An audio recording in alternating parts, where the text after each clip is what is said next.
Hello, this is Cheryl Campbell, and today I am here to read you a chapter of my new book, Voices Stepping Out of the Darkness and Into the Light. I am recording this from the lake house where it is an absolutely beautiful day outside.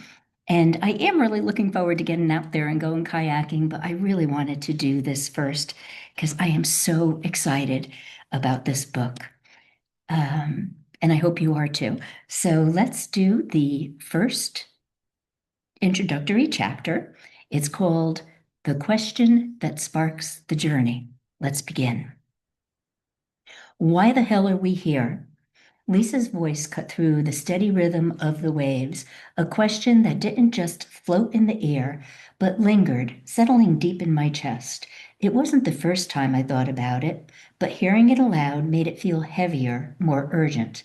It stopped me in my tracks, not because of its bluntness, but because it was so raw, so undeniably real.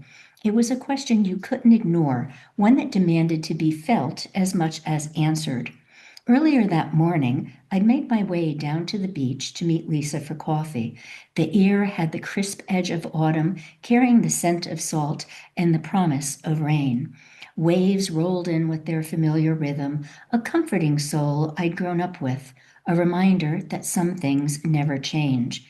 Above us, seagulls danced effortlessly in the wind, oblivious to the brewing storm. The world felt alive even in its wildness. Lisa and I hadn't seen each other in months. Life had swept us in different directions, as it often did, but that morning, sitting on the sand with our coffee, it felt like no time had passed. We dove into our usual catch-up routine, the kind of conversation that skips small talk and goes straight to the heart. I told her about my dad's latest battle with cancer and how he had survived, but lost his eye in the process. She shared the joy of her new grandchild, a bright light in what she admitted had been a challenging year. And then, with a thoughtful pause, she dropped the question: What's it all about? Why the hell are we here? The weight of her words settled over us, blending with the sound of the waves. It wasn't just Lisa's question, it was everyone's question. It was my question. And it most likely is your question too. There we were, two friends on a beach, trying to make sense of the world and our place in it. The simplicity of the moment was disarming, the kind of quiet clarity that sneaks up on you when you're least expecting it.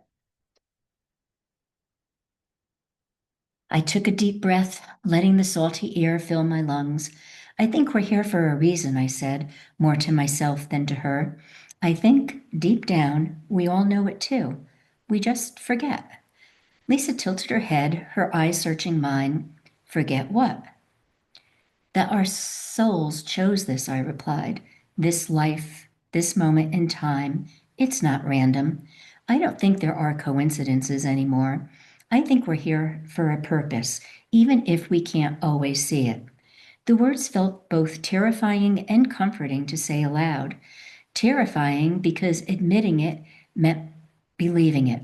Comforting because it meant that there was more to the story than the chaos we often see on the surface. Lisa nodded slowly, her gaze drifting to the horizon. So you're saying we're all connected? That this is part of something bigger? Exactly, I replied. At that moment, it felt like the universe had paused, as if nodding in agreement.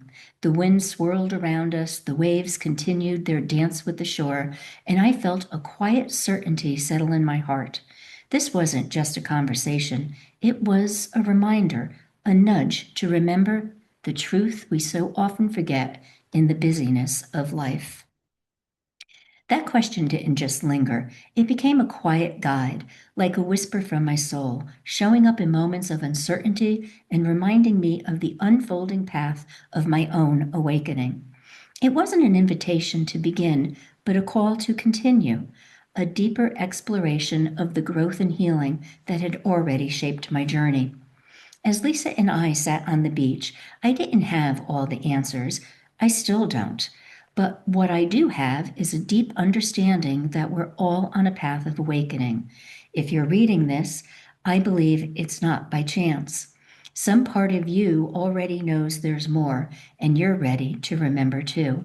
So let's dive in together. I'll share my stories, challenges, and triumphs. And because I don't have it all figured out, but because I hope my journey will shed some light on yours. We're all stepping out of the darkness and into the light, one question, one experience, one day at a time. Awakening isn't a destination, it's an unfolding, a remembering of who we truly are beneath the noise, the roles, and the expectations. It often begins with a small nudge or an inner knowing that life is asking something more of us. That call might be quiet at first, but once heard, it is hard to ignore. That spark, the one that stirs something deep within, often begins with a single question, but the answers we seek aren't always found in books or letters. More often, they arrive through lived experiences, whispered to us through the world around us. In part one, Beginnings and Belongings, we return to the foundation of connection, how we relate to the natural world, to those we love, and ultimately to ourselves. These connections ground us, offering insights and lessons that guide us as we awaken to the truth of who we are. The first chapter in this section takes us into the wild, where an encounter with a coyote taught me about the sacred threads that bind us all. Through its quiet wisdom, I began to see how nature offers profound answers to the questions of the soul. Let's step into the story.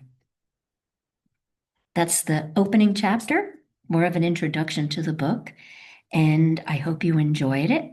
And I am so excited to say that it is going to be available on Amazon, either digitally or soft cover. The soft cover comes out June 20th, 2025.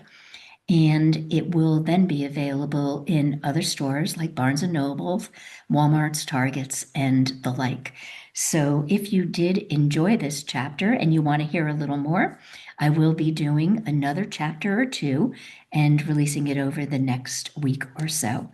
So join us in Voices, stepping out of the darkness and into the light. Until we meet again, I'll say bye-bye for now.